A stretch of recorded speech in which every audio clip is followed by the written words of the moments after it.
there's no expense, so feel free to come and go as you please. We'd just love to see you. So if you want to be a speaker, we do have Brad Jackson and Dan Matthews in charge of that. If you guys want to speak to them and try to get on the schedule, it's great because you can invite different guests and stuff to see your presentation, and it's a great way to network. So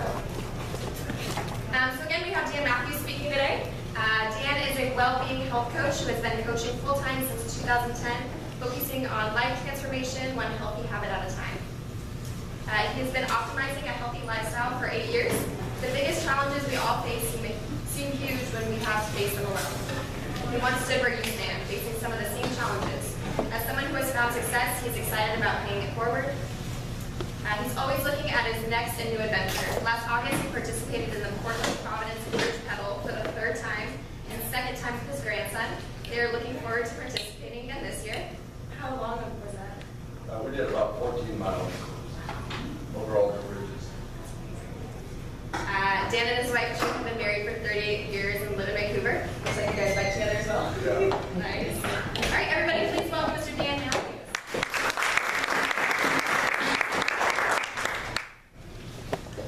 I'm going to pass out some worksheets here for you that hopefully you can help keep me on track because it pretty much goes along with the presentation, so you'll be able to catch it, but also it'll help you to be able to have hopefully some you know what, I didn't bring a pen for you, so hopefully you have some.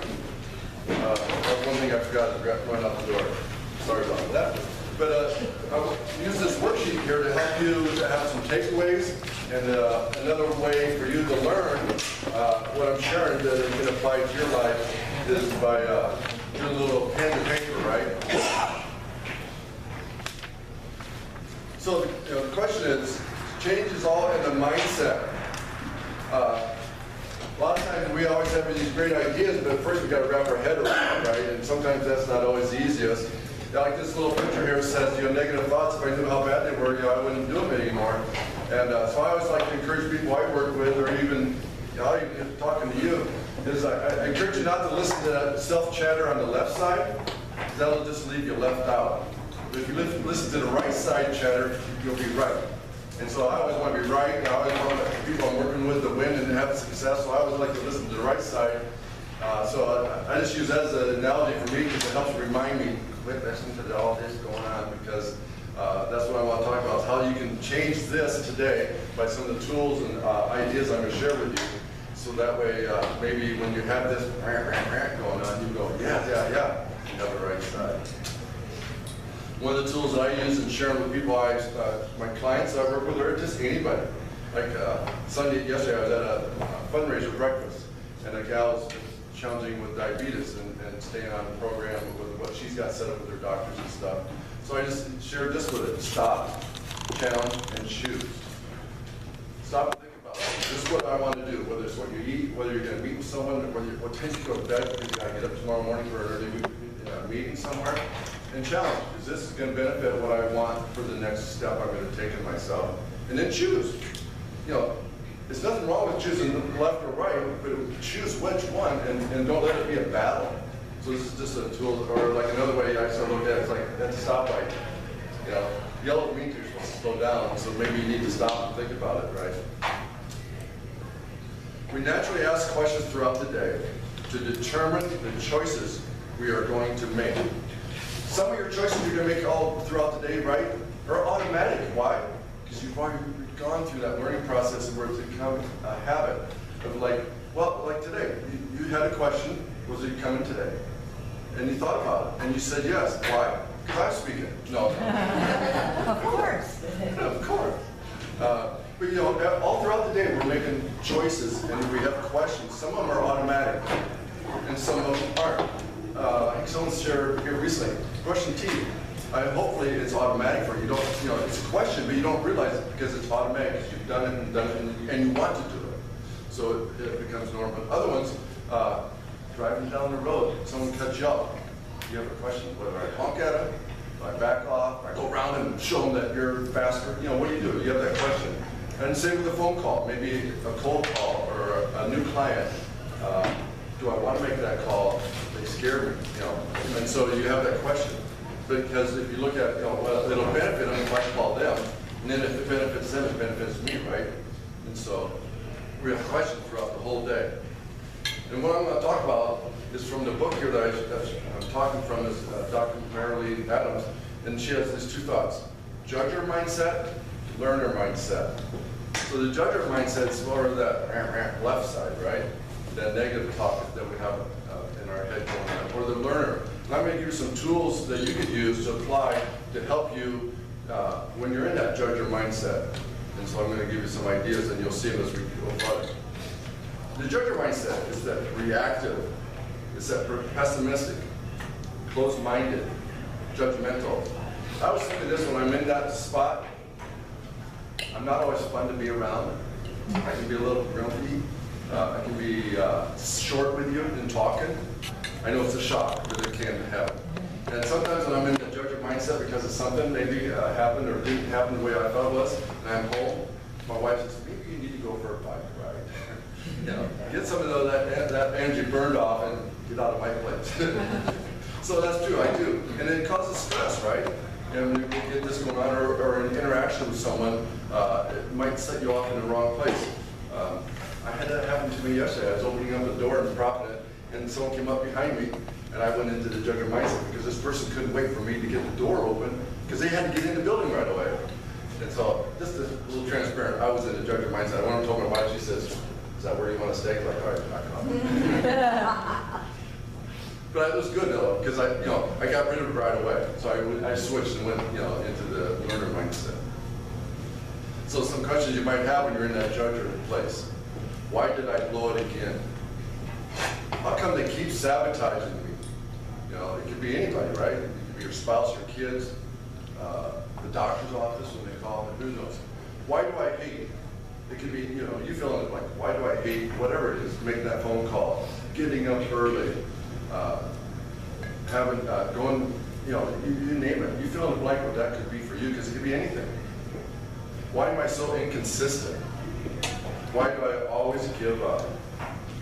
How can I learn, how can I ever call my health coach or my mentor or my support person or my boss?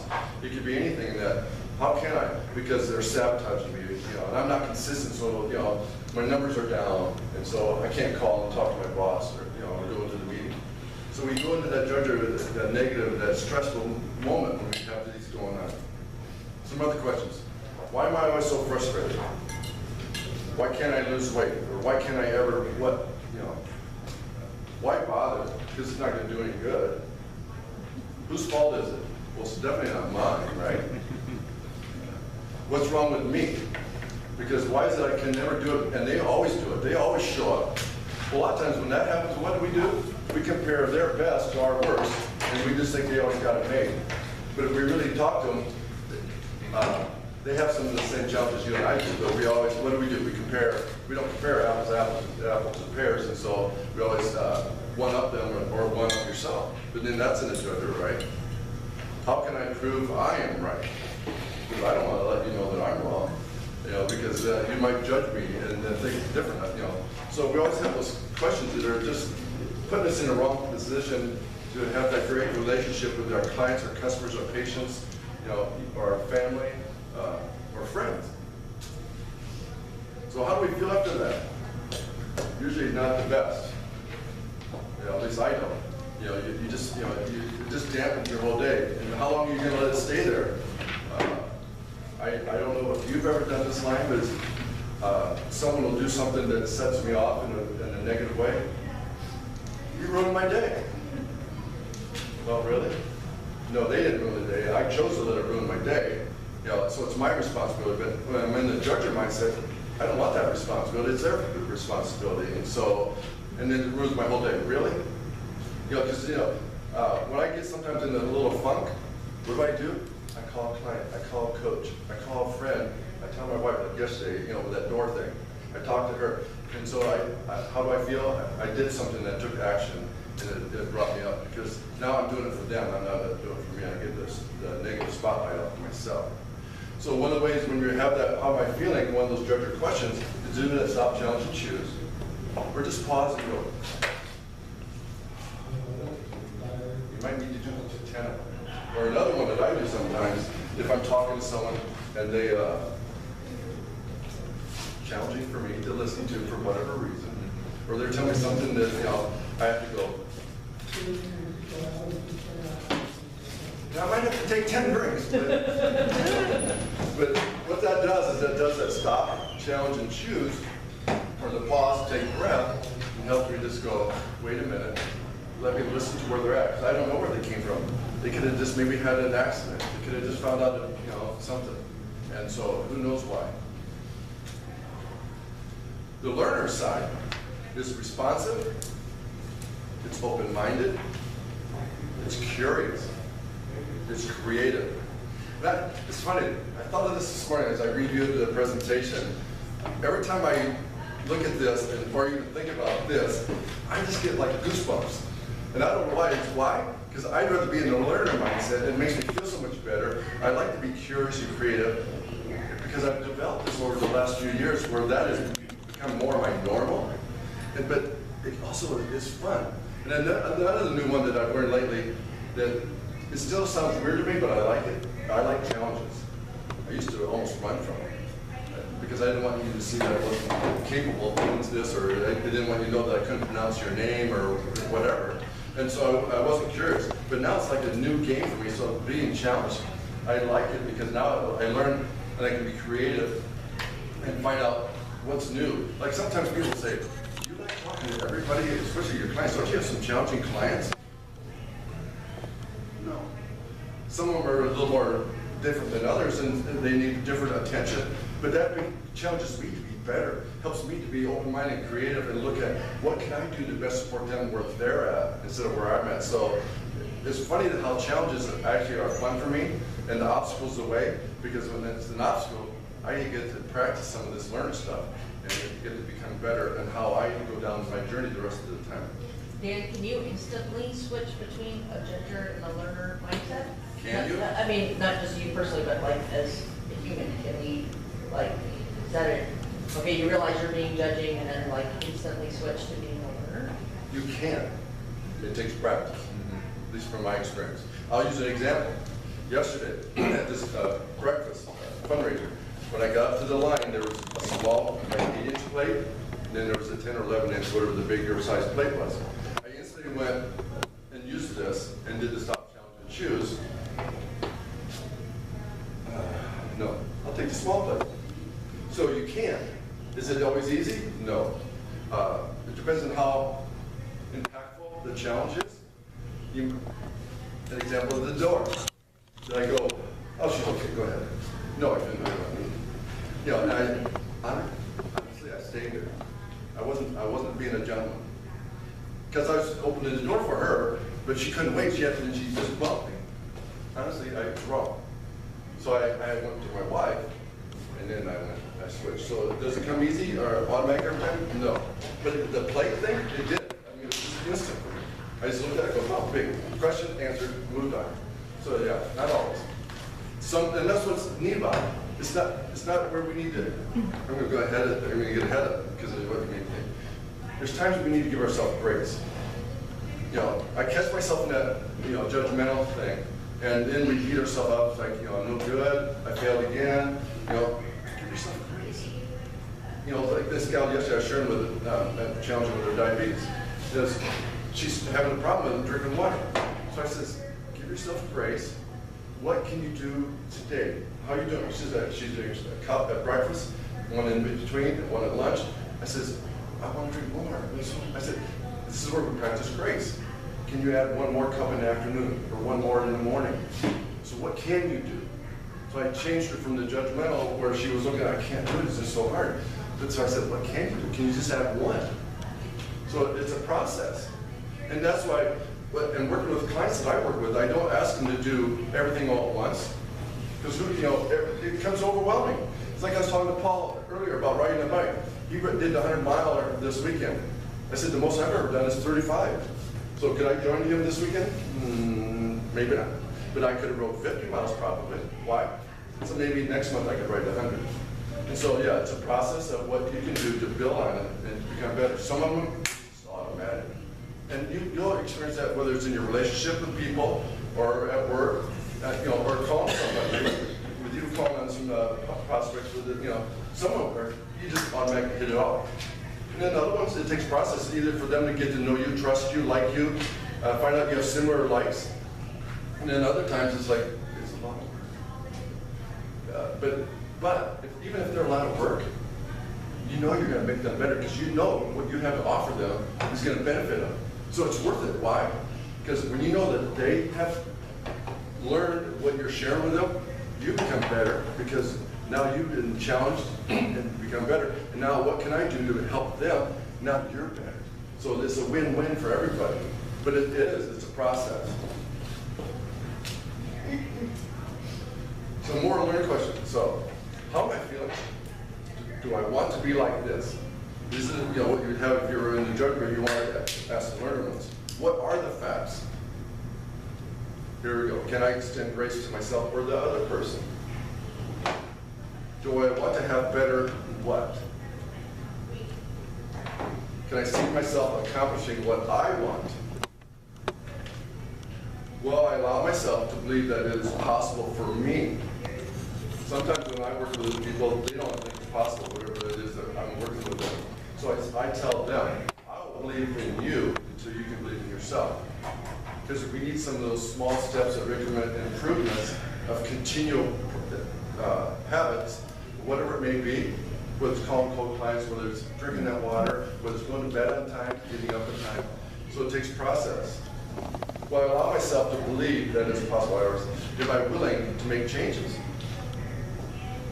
Sometimes, we do have a little bit of that stubbornness. Like, I made a joke in my video about my bike crash here recently that in breaking my helmet, I said, maybe I didn't need a helmet because I got a hard head. And my brother goes, yeah, you think so? But, so making those changes is like, well, I'm going to wear the helmet because I don't have that hard a head. And what actions could I take to make changes? So what can you do? If it's not working right, what can you do? So how can we go from that judger to that learner? And so what can I do? Maybe it is getting someone else who's accountable that you can meet with once a week for coffee and just talk about it and mentor and share. Or maybe it is someone else, what can I do to make this possible, these changes, to go from that the judger to the learner? Or maybe, like I had one client, she texts me every Friday her journey. This lady I'm referring to, she's on a weight loss journey that I'm supporting her with. And she needed to be able that accountability, so she'll stay on the journey that she wants for herself. And others have other kinds that they text me weekly. Why? Just because they know Dan's going to listen, Carrie's going to love me no matter what. So who do you have that you can maybe do that if you're in that judgery and you want to go to the learner and just say, hey, I have a stinky attitude today. Can I just tell you? And that gets off your chest, right? So then by doing that process, so now you are in the learner. Why? Because you got it off, you told, whoever it is you just shared it with, and then you move on. So it's who is in your life that you can help, that can help you. What's right? What am I responsible for? What can I learn, right? That's that challenge that you can have, and what can you learn from that? What are the facts? Because maybe sometimes we're confused about what the really facts are, or the facts that was given to you is not correct. And so maybe we need to find out what the facts are. How can I be useful? What is possible? And what can I do to this situation? So the two mindsets, the judger, it's natural that we all have those judger questions, and we have that maybe that negative thing. It's almost, most of the time, the first thing is that negative, that judger, that left side that comes to you. But what can we do to trigger or trick and asking yourself to help you get into that learner mindset? Is some of these questions I've asked or I've given you that might be what you can use to switch from, like you were asked, how fast you switch into the learner. This is how fast you start applying these questions, or questions like this, that you would go from, and I'm going to show you a map here, it might be a visual that help you actually see it, but how fast you go from the judger into the learner. Sometimes you'll go right away, like you asked. And other times you won't, and you won't.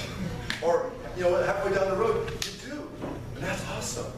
So that's why don't judge yourself. Know that this is normal that you first might have a negative thought about this. Can't be eliminated, but by becoming more aware, so that's the trick. And then you switch. So this is what the map looks like.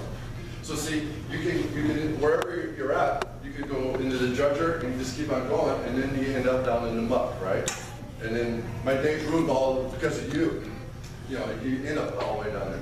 Or on your journey, you could hit the switch lane, hit the left lane as you're going down the freeway, right? You might just realize, yeah, I'm going to Seattle, I don't want to go to the beach. So at Longview, I'm taking a left. And so that might be what you're doing here, because going to Seattle is not going to be any fun. Going to the beach is going to be a lot of fun. So where are you in the journey? Or you might just take the high road and start, applying some of those questions that I gave you for the learner, and start applying them, and just keep on going up. Because then, when that happens, right, we actually help more people, whatever that might be. When you come home, you're going to enjoy your family, your spouse. You're going to sleep better because you're not going to have that judger stress that you had all day is bogging you down. So then you have a better night's sleep. And my mom always says, go up those golden stairs and have those sweet dreams. Yeah, Mom. Okay, Mom. A little bit about sharing about what I do as a health coach is I help people with lifelong transformations, one healthy habit at a time. They start on a journey wherever they're at, and they take those steps. And it's not only just 6 steps. These are just some of the ideas. This one here actually shows, in general, what I work with people who are on a weight loss journey, and it shows how they take the steps of optimizing their life. Because we don't want them always just to go on diets. Dumb idea every time, right? Because what do? We just cycle through. And so what we do is help them with that one healthy habit at a time. Like yesterday, that lady, she's not a client of mine, but I helped her. What habit can she apply to her life and others like her that I work with? So it is, you're optimizing. You're always, it's always what's the next thing I could do to make myself better? Whatever it is. It could be reading books. It could be meeting 5 people that are going to help you be in a better place instead of those naysayers, negative talk. So look for even friends. It could be any of that, of what we can do, and that's what I do in helping people, how they can take steps that improves themselves, gives themselves grace, and they're moving on, and who knows what they could be doing. I would have never thought. 9 years ago, I settled for the recliner as my exercise. I gave up my basketball shoes, my golf shoes, didn't even have a bike.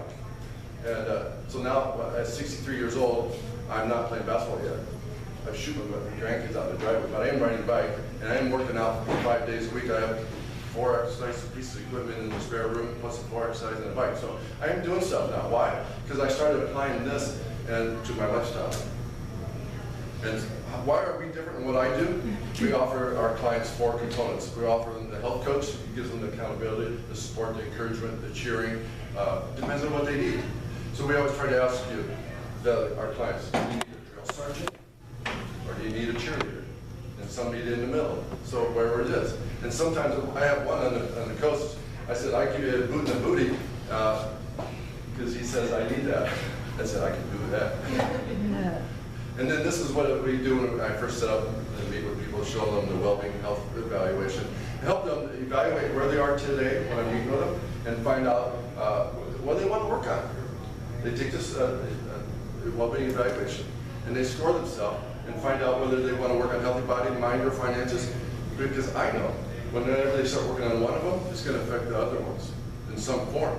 And then all of a sudden they're going, oh, I want to work a little more on that, or oh, I noticed this is getting better. I didn't even know that was going to happen. It's like, so that's what's fun, is that they get to find out where they're at, and then and see what's possible for them.